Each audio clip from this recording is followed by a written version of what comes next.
Hey guys, welcome back to another video. Today we're going to be doing a quick overview and my personal opinion on the Kershaw EMT Funxion knife.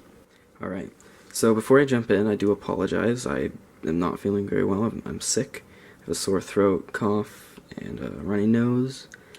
So I'm sorry I don't sound well, but we're going to jump in right with the blade. So you got a drop point blade, as well as the half serrated and half straight sharpened edge there. Up here you got some ridges, so you got a good grip with your thumb, whatever finger you happen to be using. You got your thumb notch that you can use to open it, or the flipper. On the top here, you may recognize that from a car emergency kit. Sorry about that. Car emergency kit. This is used for opening a car window, breaking a car window. So if you needed to get out of your own car, or if you needed to get into someone else's car to help them, if the door is jammed, all the doors are jammed or locked, then you can use this to break the window and get in. This is a carabiner clip. I think that the carabiner clip, in my opinion, is kind of awkward, but it also acts as the blade lock, so I think that the carabiner thing was just kind of an afterthought.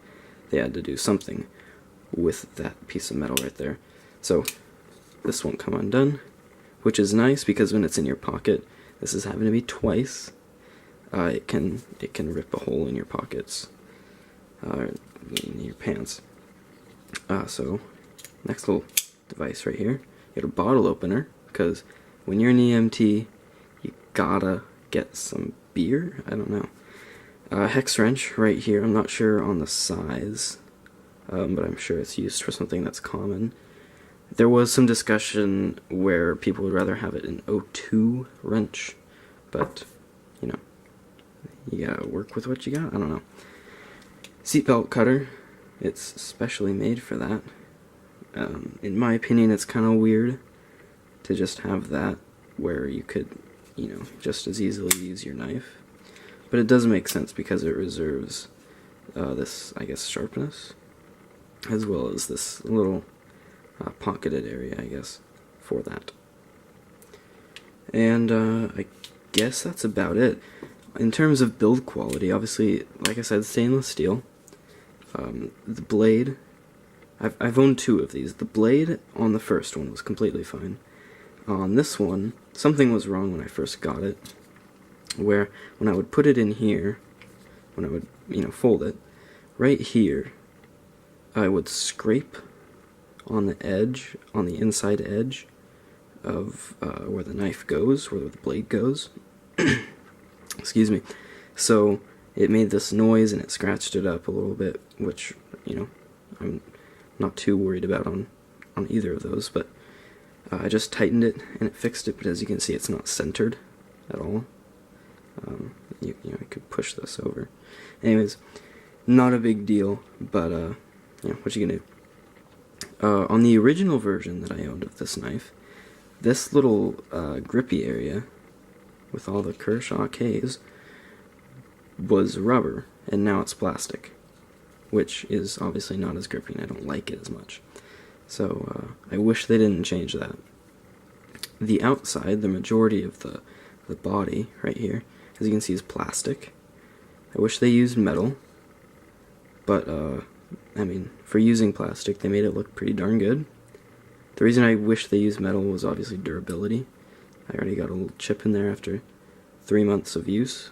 Pretty light use at that. I haven't done too many camping trips or even hiking trips, so this has really just been in my pocket in everyday life, except school, of course. So maybe I just treat it too hard. I kind of doubt that, though. So overall, this is one of my favorite knives. It's durable. I can use it for just about everything except like skinning an animal because of the serration, but I use my hunting knife for that anyways. And this is a bit small for it anyhow. I recommend buying it. it's not that expensive, and if you want a good quality knife, and you've already owned something like the